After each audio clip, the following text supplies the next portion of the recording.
All right, let's talk about something we've all seen. You're scrolling through your news feed, and there it is, a dramatic picture of a burned-out car with the headline, "Electric Vehicle Fire." It's an image that really sticks with you, right? But what if I told you that story, the one that points the finger right at the car, is actually missing the most important part? And that quote right there, it really hits the nail on the head. The headline immediately makes the EV the bad guy. It's a simple, grabby, and yeah, it's a pretty scary narrative. But the thing is, it often buries the real story.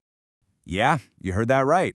That super complex, high-tech piece of engineering, the EV itself, well, in most of these fire incidents, it's not actually what started the problem. And that's where the common understanding of this whole issue gets it completely backwards. So, if it's not the car, what is it? And asking that question, well, that changes the entire conversation. Suddenly, we're not looking at the billion-dollar R&D that went into the vehicle. We're looking at something that, honestly, most people don't even think twice about. And there it is, faulty wiring. The real culprit is often the humble, overlooked charging setup. You know, that connection point between your amazing high-tech car and the electrical grid. That's where the danger has been hiding in plain sight this whole time. Okay, so let's dig into this overlooked danger a little deeper. Because to really get it, you have to understand this massive mismatch that's happening, which is creating all this risk. Just look at the difference here. It's kind of wild when you see it side by side. On one hand, you've got this incredible piece of technology, your EV. We're talking cutting-edge safety, tons of power. And on the other hand, too often, it's being plugged into some cheap socket with weak wiring, maybe installed by the owner without any proper protection. It's like trying to fuel a rocket ship with a garden hose. It just doesn't add up.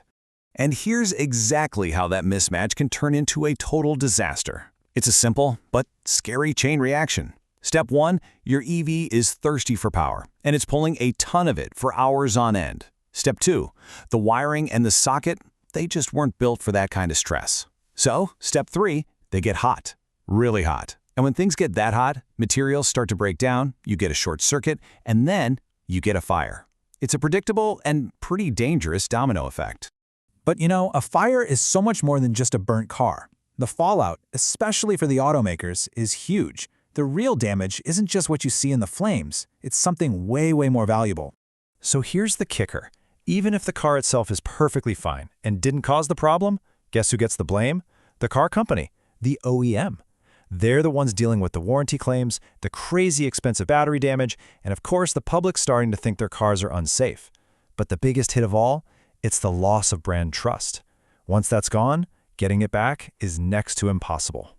So with that kind of massive risk hanging over their heads, the industry had a bit of a light bulb moment. They realized they just couldn't leave safety up to chance anymore. They had to take control of the entire charging experience, from the car to the wall. And that led to a whole new industry standard. The solution is something called mandatory bundling. Now, it sounds a little corporate, but the idea is actually super simple and really smart. It just means that every EV sold must come with a certified, safe charging kit right in the box, period. This completely removes the dangerous guesswork for the consumer and makes sure the whole system is designed to work together safely from day one. And listen, this isn't just some theory they're talking about. It's actually happening. Big players like Mahindra and Bajaj are already leading the charge, making these safe, bundled kits a mandatory part of the purchase. They're setting a new precedent for what safety and responsibility should look like in the EV world. This whole shift really leads us to a new way of thinking about what an electric vehicle even is. It's no longer just about the car itself. It all starts with what we traditionally think of as the product, right? The vehicle, the high-tech machine that we actually drive. But now, the industry understands that you can't just look at the car in isolation. To guarantee safety and performance, you have to add a critical, non-negotiable piece to the equation. And that piece is the safe, certified charging setup.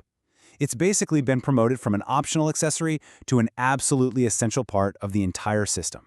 And it's only when you put these two crucial pieces together, the car and its dedicated charger, that you get what the industry now considers the new standard. The complete product, this is the key takeaway. Charging isn't optional anymore. It's a core function of the vehicle. And by bundling them, manufacturers are finally delivering a single, safe, and complete product to you, the customer. Which leaves us with a really fascinating final thought.